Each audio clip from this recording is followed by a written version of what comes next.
안녕하세요. 3월 둘째 주일입니다. 모두 잘 지냈습니까?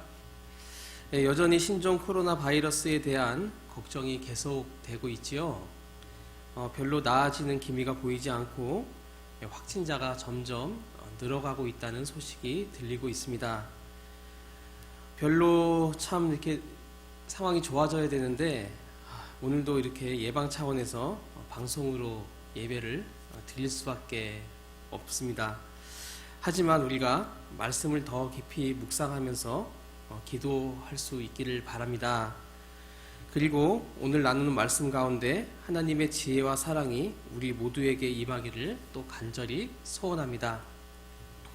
오늘은 여러분들이 묵상한 큐티 중에 3월 1일부터 3월 7일까지 말씀으로 은혜를 나누고자 합니다. 지난 주간에 묵상한 내용은 마가복음의 앞부분인데요. 특별히 오늘 요절로 정한 말씀은 마가복음 1장 29절에서 31절 말씀이에요. 말씀을 읽겠습니다. 회당에서 나와 곧 야고보와 요한과 함께 시몬과 안드레의 집에 들어가시니 시몬의 장모가 열병으로 누워 있는지라 사람들이 곧 그 여자에 대하여 예수께 여짜온대 나아가사 그 손을 잡아 일으키시니 열병이 떠나가고 여자가 그들에게 수종을 드니라. 아멘.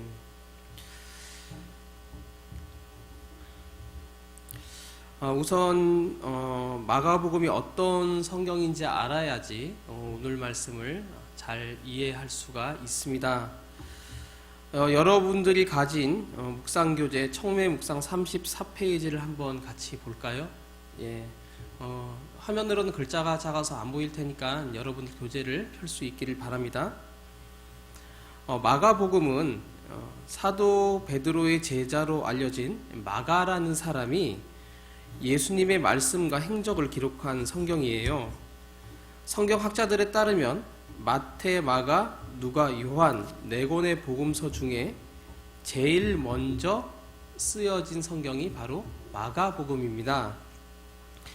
복음서라는 것은 예수님의 말씀과 행적을 기록한 성경을 이야기해요. 학자들은 마태와 누가가 마가의 기록을 가지고 가서 자신들이 수집하고 경험한 자료를 합쳐서 이제 각자의 복음서를 기록했다라고 보고 있습니다. 그래서 마태복음, 마가복음, 누가복음을 이렇게 같이 놓고 비교하면서 볼 수 있다고 해서 이제 공관복음이다 이렇게 표현을 해요. 이렇게 보면은 이렇게 마태복음, 마가복음, 누가복음은 중복되는 부분들이 굉장히 많아요. 그래서 여러분들이 성경을 읽다 보면 마태복음에 나와 있는 내용이 여기 또 나와 있네, 또 누가복음에도 나와 있네, 이런 것들을 느낄 수 있다는 것이죠. 자, 그리고 이제 요한복음은 예수님의 제자인 사도 요한이 저 세 개의 복음서도 읽고 또 자신의 그런 예수님을 그런 보고 느끼고 경험한 것들을 바탕으로 좀 더 특색 있게 써서 이제 공관복음과는 차이를 두고 제사복음이다라고 합니다. 예수님이 어떤 분이신가 하는 것은 관점의 차이는 있다 하더라도 결국 우리는 이 네 복음서를 다 읽어야 예수님에 대해서 깊이 알 수 있기 때문에 하나님께서는 우리에게 네 권의 복음서를 주신 것이죠. 자, 그래서 이제 이 네 개의 복음서를 이제 비교한 그러한 도표인데 이것도 물론 이제 이 화면으로는 잘 안 보일 테니까 여러분들에게 카톡으로 자료를 보여주도록 하겠어요. 자, 어떤 복음서를 먼저 읽어도 상관은 없지만 가장 먼저 쓰여진 마가복음을 읽거나 아니면은 신약 성경 제일 앞에 있는 마태복음부터 이제 읽기 시작하는 게 좋아요. 우리가 요즘 묵상하는 마가복음의 이제 저자 마가는 사도 바울을 사역의 현장으로 초대했던 바나바라고 하는 사도의 조카였어요. 그리고 예수님의 수제자였던 베드로와도 각별한 사이였어요. 그러니까 바나바 사도의 조카이면서 또 베드로의 수행 비서이기도 한 마가였죠. 그리고 이 마가복음을 쓴 마가는 처음에 유명한 그 사도 바울과는 사이가 안 좋았어요. 그래서 이제 사도 바울과 바나바와 이렇게 막 싸움을 하는 그런 장면이 사도행전에 소개되기도 해요. 하지만 나중에는 이제 사도 바울하고 화해도 하고 아버지와 아들처럼 아주 절친한 그런 사이가 되었어요. 그리고 예수님과 또 그 예수님의 어머니와 형제들 그리고 12제자와 많은 성도들에게 자신의 집을 교회로 이제 이렇게 쓰게 한 그런 사람이기도 해요. 그래서 이제 초대교회 그 성도들이 제일 처음 모였던 곳이 이제 마가의 다락방이라는 곳이었죠. 그리고 누가복음과 사도행전을 쓴 의사 누가와도 사도 바울을 함께 섬기면서 이제 교류했던 그런 사이였기도 합니다. 마가복음은 다른 복음서에 비해서 아주 간략하고 전개가 빨라요. 그리고 주로 네로 황제의 박해 가운데 있는 로마 교인들을 위해서 예수님의 십자가를 강조한 면이 있어요. 오늘 교재 35페이지 보면 지금 화면에 나와 있죠. 그래서 이것은 이제 마가복음의 전체적인 구조가 소개되고 있는데 1장부터 10장까지는 이제 갈릴리 지역에서 사역하시는 예수님에 대해서 소개를 하고 있고 11장부터 16장까지는 예루살렘에서 일어난 사건을 보여주고 있어요. 마가복음은 갈릴리에서 예루살렘으로 복음이 전해져 올라가는 그런 구조를 가지고 있습니다. 그리고 공간복음인 마태복음과 누가복음도 이 마가복음의 구조와 똑같은 그러한 구조를 따르고 있어요. 그리고 요한복음은 예수님이 갈릴리에서 시작해서 예루살렘으로 쭉 올라가는 그런 것이 아니라 예수님께서 갈릴리 지역과 예루살렘 지역을 왔다 갔다 하시는 그러한 구조로 이렇게 되어 있어요. 그래서 이제 마가복음의 1장부터 8장까지는 기적과 비유와 예수님의 능력 행하신 그런 일들이 소개되고 있고요. 그리고 9장 10장에는 그리스도의 본질 그리고 십자가의 도에 대해서 가르치고 있습니다. 11장과 16장은 순환과 부활에 대한 내용, 주로 이제 예루살렘에서 일어난 그런 사건들이죠. 아래에 이제 그 마가복음 큐티 공약법 35페이지 아래 보면은 1번에 마가를 통한 그리스도의 메시지는 무엇인가라는 부분이 있어요. 자, 성경학자들이 분석하기를 마가복음이 베드로가 이제 로마 제국의 여러 곳을 다니면서 이제 그 자신이 예수님을 체험한 그 내용, 그게 복음이죠. 그것들을 전도하려고 많은 사람들에게 들려주었는데 그 이야기를 수행 비석격인 마가가 받아 적은 것으로 분석을 하고 있어요. 그러니까 제자 베드로, 그러니까 사도 베드로의 구전 설교를 마가가 이렇게 필기한 것이 바로 최초의 복음서가 되었던 것이죠. 이번에는 예수님이 자신을 숨기는 대목에 밑줄을 긋자라고 되어 있는데, 자, 예수님이 자신이 일으키신 기적을 소문내지 말라라고 하는 그렇게 당부하는 말씀이 마가복음 곳곳에 등장을 해요. 자, 이것을 흔히 뭐라 그러냐면 침묵 명령이다. 그러니까 내가 능력을 행한 것을 좀 소문내지 마. 너만 알고 있어. 라고 침묵해. 라고 해서 이걸 침묵 명령이라고 하는데, 그런데 대부분의 이 기적을 체험했던 사람들이 어떻게 합니까? 그 명령을 지키지 않고 나가서 내가 예수님한테 이렇게 고침을 받았어라고 막 소문을 냅니다. 예수님이요, 자신이 유명하게 되는 것을 피하고 다니셨어요. 자, 우리는 뭐 조금이라도 나를 어필해서, 어필 시대라 그러죠. 나를 좀 나타내서 나의 장점을 드러내려고 하고 또 나를 부각시켜야 되고, 그래야지 어떤 나의 주가가 올라가고 또 돈을 벌 기회가 많이 생기고 그러잖아요. 근데 예수님은 그렇게 하지 않았어요. 35페이지 중간에 그림 보이나요? 예. 사실 저 그림은요, 마가복음의 주제다 라고 말해도 과언이 아니에요. 자, 이 그림을 그리신 분이 김경화란 분이라고 이렇게 쓰여 있는데, 정말 하나님의 어떤 지혜가 있는 분 같아요. 자, 그림을 보면 예수님이 나귀를 탔어요. 그런데 어떤 나귀를 탔냐면 그냥 자기보다 작은 나귀를 탔어요. 저러다가 그냥 나귀가 그냥 팍 이렇게 쓰러질 것 같은 그런 나귀를 타시고, 머릿속에는 뭘 생각하고 계시죠? 예, 오직 십자가를 생각하고 있어요. 자, 우리가 저 그림과 내 자신을 한번 비교해 봤으면 좋겠어요. 마음의 그림들을 한번 그려보세요.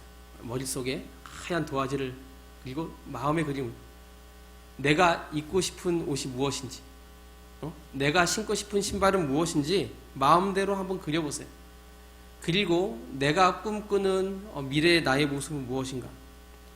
자, 다 그렸으면 그 모습과 저 모습을 한번 비교해 보세요.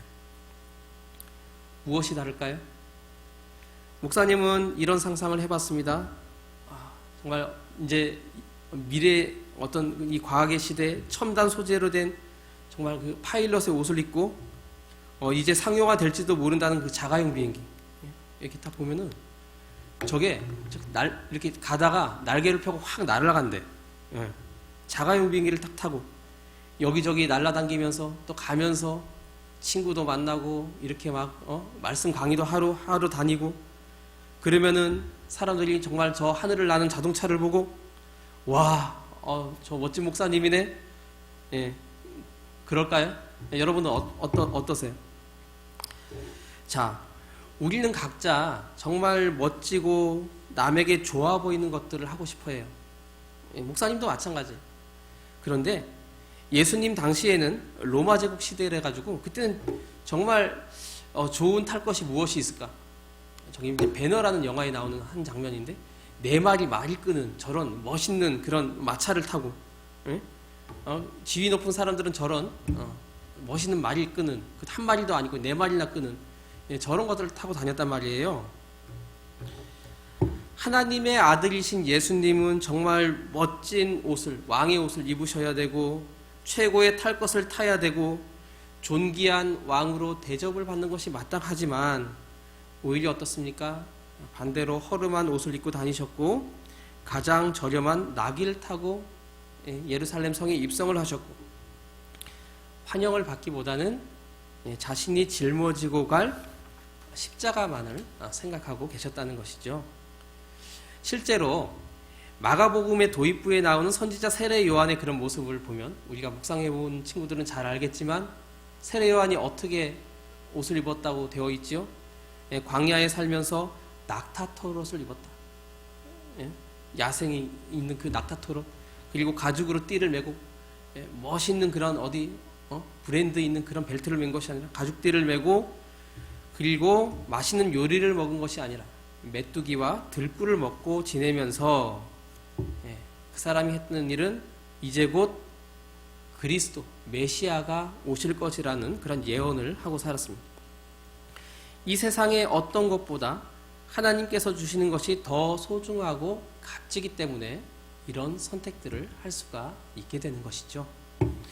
예수님께서 세례 요한에게 세례를 받을 때 하늘이 탁 열리고 거기서 성령이 임하셨다라고 나와요. 천국과 우리가 사는 세상은요, 물리적 거리가 있는 그런 곳은 아니에요. 그래서 우주선을 타고 갈 수 있는 그런 곳이 아니라는 이야기예요. 그곳은 다른 차원입니다. 원죄를 가진 인간은 그곳에 갈 수가 없어요. 천국의 문은 하나님께서 열어야 열리는 것이죠. 야곱은 베델에서 하나님이 하늘의 문을 여신 것을 보았습니다. 예수님이 세례를 받으실 때 하늘이 열리고 성령이 오셨다라고 말씀이 기록하죠. 성령은 이미 이 세상에 와 계세요. 예수님을 믿고 영접하는 사람은 모두 성령을 받을 수가 있어요. 우리들도 받을 수가 있어요. 예수님께서 세례를 받으시고 제자들을 부르십니다. 시몬 베드로와 그의 형제 안드레, 야고보와 요한을 부르시는데 이 사람들이 다 뭐였죠? 어부였죠. 그런데 그들은 그물과 가죽을 버려두고 바로 예수님을 따라갔다라고 나와요. 일하는 현장에 예수님이 오셨는데 나를 따르라 그러니까 그 그물을 버려두고, 거기 아버지도 같이 있었대요. 그 아버지도 그냥 두고 같이 예수님을 따라가요. 바로 따라갔다라고 하는 것은 복음의 긴박성, 또 구원의 긴박성을 이야기하는 거예요. 급하다는 거예요. 지금 막 결단하지 않으면 안 된다는 겁니다. 내일 갈 거예요. 내일 따라갈 거예요. 내일 믿을 거예요. 그러면 언젠가는 믿을 수가 없어요. 믿음은요, 지금이에요. 지금 믿어야 돼요. 방송으로 말씀을 듣는 지금 바로 예수님을 받아들일 수 있기를 바랍니다. 이단과 사이비 종교에서는 교주가 가족을 버리고 재산을 다 갖다 바치고 나를 따르라 이렇게 이야기해요. 자, 이런 것은 구원의 긴박성이 아니에요. 예. 이것은요, 사람의 어떤 그 신앙의 심성을 건드리는, 자극하는 사기예요. 진정한 믿음은요, 가족을 막 매몰차게 버리는 것이 아니라 가족을 구원의 길로 인도하는 거예요. 마가복음 1장 29절 이후에 오늘 읽은 본문 말씀이죠. 예수님께서 베드로의 장모님이 걸린 그 병을 이제 고쳐주시는데요. 예수님께서는 가족들에 대해서 종종 단호한 입장을 취하실 때가 있어요. 3장 31절 이후에 보면은 자신을 찾아온 어머니 마리아와 자신의 동생들의 부름에 나가지 않고 하나님의 뜻대로 행하는 사람이 바로 내 가족이다 라고 말씀하셨는데 참 매정해 보이죠. 예수님이요, 가족들과 사이가 안 좋아 보이지만 나중에 예수님의 형제들과 어머니는요, 신앙이 더욱 깊어지고 또 성령도 받고 변화되어서 초대교회 지도자들이 돼요. 그리고 예수님의 형제들은 성경도 써요. 신약 성경 중에 야고보서와 유다서라는 게 있는데 이분들이 예수님의 그 동생이에요. 그러나 복음서에서 예수님이 가족에 대해서 어떤 단호한 입장을 취하시는 경우는 하나님의 법을 본질적으로 따르지 않는 어떤 이 가정 문화가 바뀌어져야 될 부분이 있기 때문에 그래요. 이제 대표적인 것이 이제 우상 숭배죠. 예. 이 당시에는 지나치게 율법화된 유대 문화도 예수님한테는 개혁의 대상이셨어요. 그래서 2장 22절에 새 포도주는 새 부대에 담는다 하는 말씀이 있죠. 하지만 세상 모든 사람이 구원받기 원하시는 것이요, 하나님의 마음이에요. 하나님께서는 창조하신 모든 사람들을 사랑하시기 때문에 우리도 역시 가족들의 형편과 그 마음을 살피면서 가족들을 위해서 기도하고 또 구원에 이르는 길로 인도해 주기를 원하세요. 이게 하나님 아버지의 마음이에요. 예수님께서 베드로의 장모님을 고쳐주신 것은 베드로와 그 가정에게 굉장히 어떤 선물이에요. 여러분들 가와만사성이라고 들어보셨어요? 자, 베드로가 이제 어부의 직업을 버렸어요. 그리고 수입이 보장되지 않는 제자의 길을 가야 돼요. 사도가 되고 선교사가 되어야 돼요. 자, 이럴 때 베드로는 어때요? 가족의 동의와 가족의 지지가 필요해요. 사실 베드로가 가장이기 때문에 일을 그만둔다는 것은 있을 수가 없어요. 이건 가족이 반기는 일이 아니에요. 그런데 예수님이 베드로의 장모님의 병을 고쳐주셨기 때문에, 자, 장모님의 딸이 누구예요? 베드로의 아내죠? 베드로의 아내까지 예수님의 능력을 체험하게 돼요. 그것을 몸소 경험하게 되고 인정하게 돼요. 장모님은 자신의 병이 나으니까 처음에는 제자가 되는 것을 저러면은 내 딸이 고생하는데 하고 이렇게 좀 반대하셨다가 본인이 은혜를 받으시고 오히려 어땠습니까? 예수님과 제자들의 그냥 밥을 해먹이면서 봉사를 하기 시작을 하시는 거예요. 자, 별 볼 일 없던 베드로와 안드레 형제 집에 사람들이 막 우르르 몰려들기 시작해요. 성경에는 구체적으로 나오지는 않았지만 엘리야 시대의 사렙다 과부처럼 베드로의 가정도 베드로가 제자로 훈련받고 또 이렇게 사역을 하는 동안 하나님께서 신실하게 이 가정의 경제를 돌보아 주셨을 거예요. 나중에 사도 바울이 쓴 고린도 전서를 보면 베드로가 이제 사도로 순회하면서 사역할 때 그의 부인도 동역자가 되어서 선교하는 자리에 동행하고 있었다는 것을 우리가 찾아볼 수가 있어요. 예전에 영생교라고 하는 사이비 종교가 있었어요. 그래서 이 조모 씨라고 하는 교주가 이렇게 말을 했는데, 영생교회 헌금을 100만 원씩 하면 내가 비행기 한 대씩 사주겠다. 자, 그런데 사람들이 어떻게 했을까? 글쎄 그 말을 믿은 사람들이 있어요. 그래서 직장도 버리고 가정도 버리고 그를 따르는 사람들이 많았어요. 그러면 그 가족들이 어떻게 했어요? 굉장히 많이 원망했겠죠. 요즘 코로나19 이 바이러스 때문에 더 말썽인 신천지 이단이 있죠. 막 퍼뜨리고 다니고. 그런데 그 신천지 이장도 가정을 파괴하는 행태가 아주 만연해.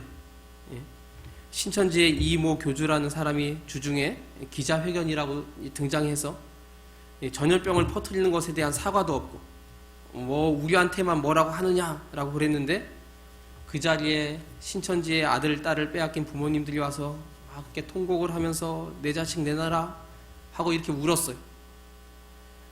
올바른 신앙은 가정을 버리는 것이 아니라 전능하신 하나님께 가정의 문제를 해결해 달라고 기도하는 거예요. 제자들처럼 전폭적으로 주님을 사랑하고 따른다면은 하나님께서 가족들의 문제를 반드시 해결해 줄 거예요. 자, 이번 주에 묵상한 내용들을 보면요, 지금 그림에도 나와 있지만 예수님께서 계속 병을 고치시는 내용들이 많이 소개돼요. 자, 예수님이 어떤 병을 고쳤어요? 무슨 병이든지 다 고치잖아요. 따라서 코로나19 바이러스도 지금 백신이 없다고 하는데 하나님이 함께 하시면은 고쳐주실 줄 믿습니다. 그런데 왜 빨리 안 고쳐줄까요? 그건 하나님만 아세요. 많은 사람들이 정말 이 전염병이 떠나가고 이 땅이 회복되길 기도하고 있어요. 전염병 때문에 학교도 못 가고 있고 예배도 못 드리고 정말 이 모든 경제활동이 엉망해. 그런데 하나님께서는 왠지 빨리 회복을 주시지 않는 것 같아요. 확진자는 점점 늘어가고 있다고 그렇게 소식은 들려오고, 무엇 때문에라고 그렇다고 단정할 수가 없어요. 어떤 사람들은요, 중국 공산당이 교회를 너무 많이 핍박해서 그 벌로 하나님께서 전염병을 내리셨다 이렇게 말하는 사람도 있어요. 자, 그런데 따지고 보면은 세상에 나쁜 사람들이 얼마나 많이 있습니까? 중국 공산당만 교회를 핍박하나요? 북한도 교회를 핍박하고, 또 모슬렘, IS 같은 그런 과격한 단체들은요, 선교사님들의 어떤 목을 자르는 그런 만행을 저지르고 있어요. 그런데 코로나 바이러스에 걸리는 사람은 교회를 핍박하는 사람만 걸리는 것이 아니라, 비가 오는데 우산이 없으면 예수님 믿는 사람이나 안 믿는 사람이나 다 맞죠? 그런 원리예요. 편협한 시각으로 누군가를 정죄하면 안 되겠어요. 코로나19 사태 때문에 마스크가 모자란다고 해서 마스크 기증운동이 일어나고 있어요. 우리 교회에도 그 운동에 동참할 생각이에요. 서로 너 때문이야 하기보다는 서로 격려하고 위로하는 그 사랑으로 우리가 이 위기를 극복할 수 있어야겠어요. 타인을 생각하는 마음, 이웃을 사랑하는 마음이 하나님 아버지의 마음을 움직이는 거예요. 마가복음 2장에 가버나움에 예수님의 말씀을 전하고 계신데, 갑자기 지붕이 뜯기더니 천장에서 들것이 내려옵니다. 그 위에는 중풍병자가 누워있어요. 알고 보니까 친구 4명이 중풍병자 친구가 너무 불쌍해서 예수님께 데려왔는데, 사람들은 서로 자기가 예수님과 더 가까이 있고 싶어서 비켜주지도 않고, 그래서 어쩔 수 없이 집주인이 물어내라 그럴 것을 각오하면서 그냥 지붕을 뜯고 환자를 저렇게 내려보낸 거예요. 예수님께서 친구들에게 이게 무슨 무례냐 하지 않으시고 그 친구들의 믿음을 보시고 중풍병을 고쳐주세요. 자, 여기서 주목할 점은 예수님께서 중풍병자가 나 좀 낫게 해주세요 라는 간구를 듣고 고쳐주셨나요? 아닙니다. 분명히 말씀은 친구들의 믿음을 보시고 고쳐주셨다, 이렇게 우리에게 가르쳐주고 있어요. 자, 이 말씀은 타인을 긍휼히 여겨서 체면과 상식을 깨고 희생과 손해를 무릅쓰는 그 태도에 하나님께서 감동을 하시고 능력을 베푸신다는 뜻이에요. 자, 이러한 삶의 태도는 예수님께서 이 세상에서 보여주신 그 삶과 똑같아요.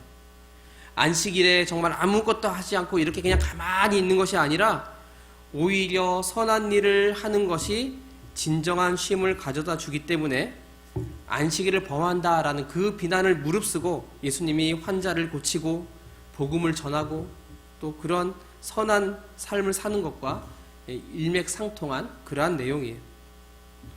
따라서 이 세상의 위기 속에서 누군가를 정죄하기보다는 희생과 손해가 있더라도 주님의 사랑을 실천하는 태도가 결국은 이 세상을 회복시킬 거예요.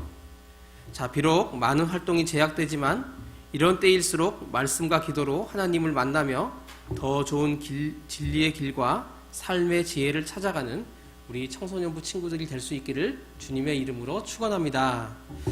함께 기도하겠습니다. 기도할 때 어디를 가든지 무엇을 하든지 먼저 하나님께 기도하고 그 인도하심을 받기를 원합니다. 또 치료하는 광선을 이 땅에 비춰주시고 무서운 전염병이 떠나가고 하나님의 사랑이 충만한 세상이 되기를 원합니다. 학교를 갈 수 없는 이 시간 속에서도 유익한 시간을 보낼 수 있도록 지혜를 더하여 주시고 또 마음의 성전 가운데 주님이 언제나 임해 주세요. 기도할 수 있는 우리 모두가 될 수 있기를 원합니다. 하나님 아버지, 우리 청소년부 친구들에게 부여하신 특별한 창조의 계획과 목적이 있는 줄 믿습니다. 주님, 그 뜻에 맞게 우리 친구들의 삶을 인도하여 주시고 하나님께서 원하시는 길을 갈 수 있도록 지혜와 능력을 허락하여 주세요. 3월은 마가복음 말씀을 묵상하고 있습니다. 우리 친구들이 여러 가지 것들을 느낄 수 있을 것입니다. 각 사람에게 들려주시고자 하는 하나님의 음성을 들려주시고 우리 친구들이 예수님의 마음을 본받고 그 삶을 따라갈 수 있도록 은혜를 더하여 주세요. 코로나19 전염병 사태로 교회 집회와 등교가 중단되었습니다.